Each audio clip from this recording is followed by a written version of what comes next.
बिस्मिल्लाहिर्रहमानिर्रहीम। अस्सलाम वालेकुम मेरे प्यारे प्यारे व्यूवर्स, तुसी वेख रहे हो फराज किचन जो अज मैं फिर एक दफ़ा तुहाडे वास्ते नवीं बहुत ज़बरदस्त चनियां दी रेसिपी लैके हाज़र होई हाँ।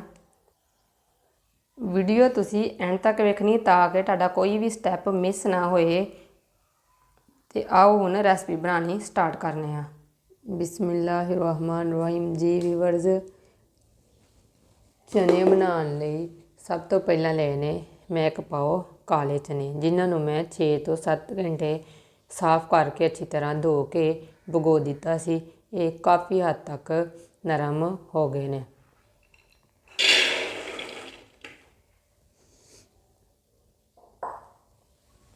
चने तुसी भीगे हुए लेने ने, देखो काफ़ी हद तक ये नरम ने। चनिया दे विच मैं शामिल कर देनी हाँ 1 लीटर पानी।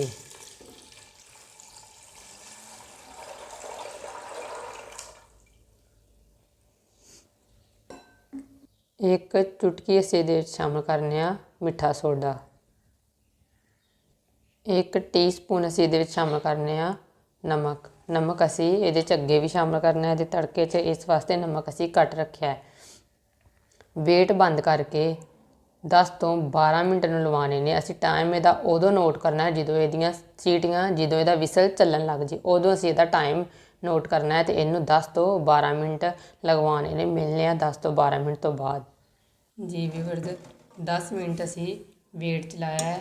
चने साढ़े माशाल्लाह बहुत अच्छे बॉयल हो गए ने। हुण असी इन्हां दा तड़का बनाने आ।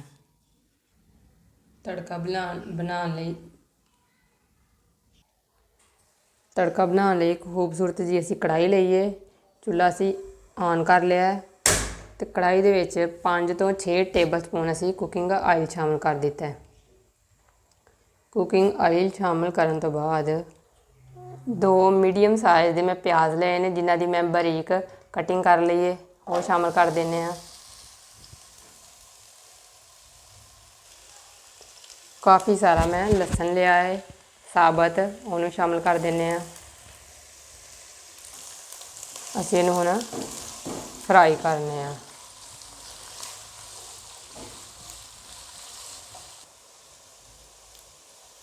लसन प्याज नूं असी इन्ना फ्राई करना है कि इहदा कच्चापन दूर होइए ते ये नरम हो जाए। असी इस तो ज़्यादा इहनूं फ्राई नहीं करना। असी कोई इहदा कलर तब्दील नहीं करना।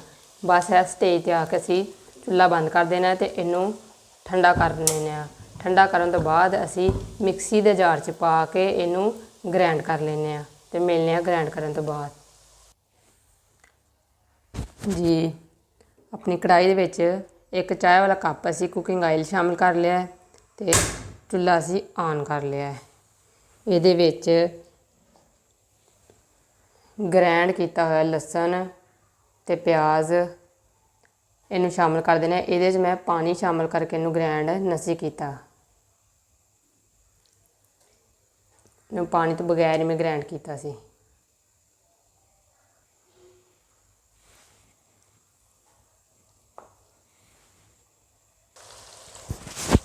फ्लेम असी मीडियम रखे है। 1 मिनट लसन प्याज फ्राई करने तो बाद असी इहदे शामिल करने जिहदे च मैं 2 मीडियम साइज़ के टमाटर लए ने, 6 ਤੋਂ 7 सब्ज़ मिर्चां ते अदरक। इन्हों मैं बगैर पानी तो ग्राइंड किया, इन्हां च मैं पानी शामिल नहीं किया।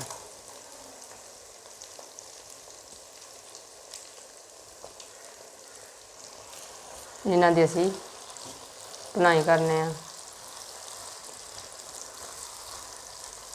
असी ये हुण स्पाइस शामिल करन लगे हैं, जिहदे विच मेरे कोल 1 टीस्पून कश्मीरी लाल मिर्च ते हाफ टीस्पून दादर मिर्च,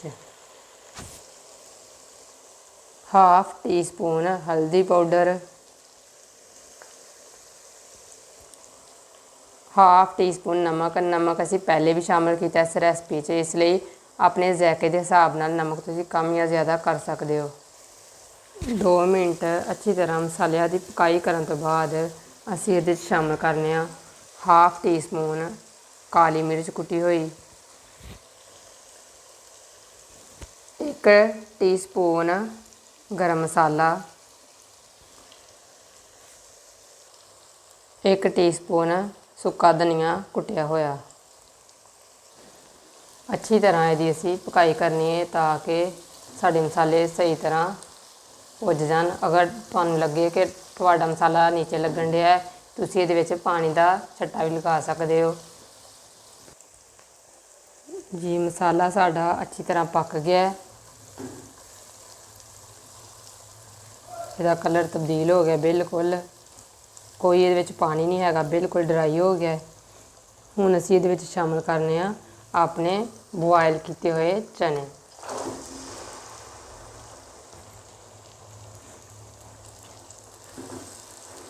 चने शामिल करने तो बाद असीं मज़ीद ही पकाई करने आ।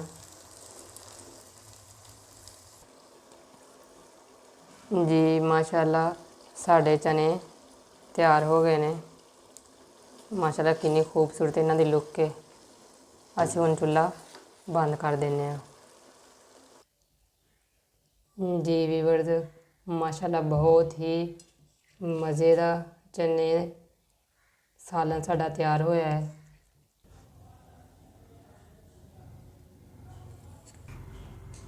जी व्यूअर्स मज़ेदार चने का सालन साडा तैयार है। तुहानू मेरी वीडियो अच्छी लगी, वीडियो नू लाइक शेयर सबसक्राइब करो। अपना बहुत बहुत ख्याल रखिया जे। मिलने एक नवी वीडियो च, उस वक्त तक दे लई अल्लाह हाफिज़।